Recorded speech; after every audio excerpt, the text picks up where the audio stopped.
church! I order you to surrender! I'm the one with the price on my head. If I can save you all, I'll do it. Episode 11, written by Diana Gabaldon, we were very fortunate to have her there on set with us. Yeah, I think it's reflected in sort of the darkness of the episode. Obviously, it culminates in the death of the Duke of Sandringham, who we realise has been instrumental in a lot of what has happened to Jamie and Claire. But yes, his death is quite shocking.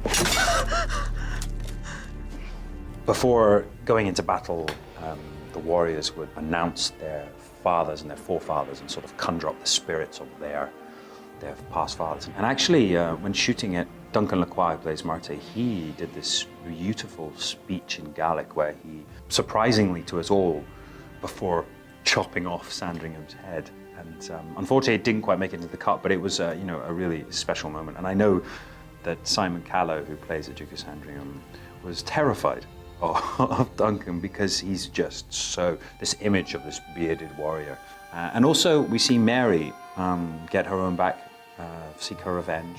And I think this is also a very strong turning point for Mary.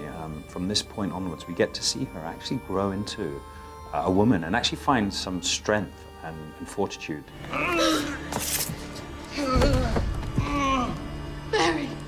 Before, she's been very innocent and naive, and the events that happen to her, she actually becomes stronger out of it, which is remarkable. And I think it's beautifully played by Rosie.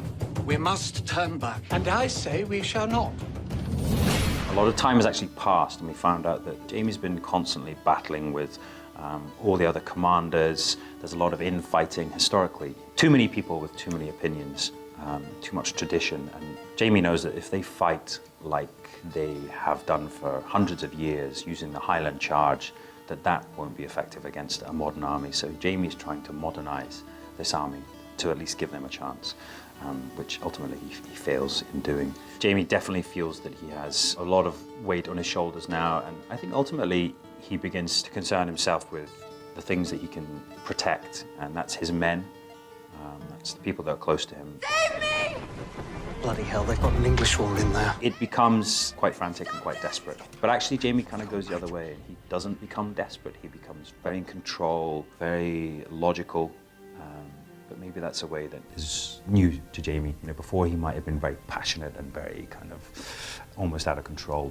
But now, he's a grown man and a grown leader of men. I was very aware and actually nervous about the first half, about playing him not the Jamie that we know and love, and not being as maybe sparkly or whatever it is, just not being quite present. And I was, slightly concerned that maybe the viewers wouldn't get that, or they would be switched off by it. But I think that it's important to see that has affected his relationship with Claire, and that the relationship isn't working. It's a long process to get back to each other, which takes almost the whole season. But by the end of it, this mission, this trying to stop fate, it's bigger than both of them. So it becomes less about their personal problems and more about the bigger picture.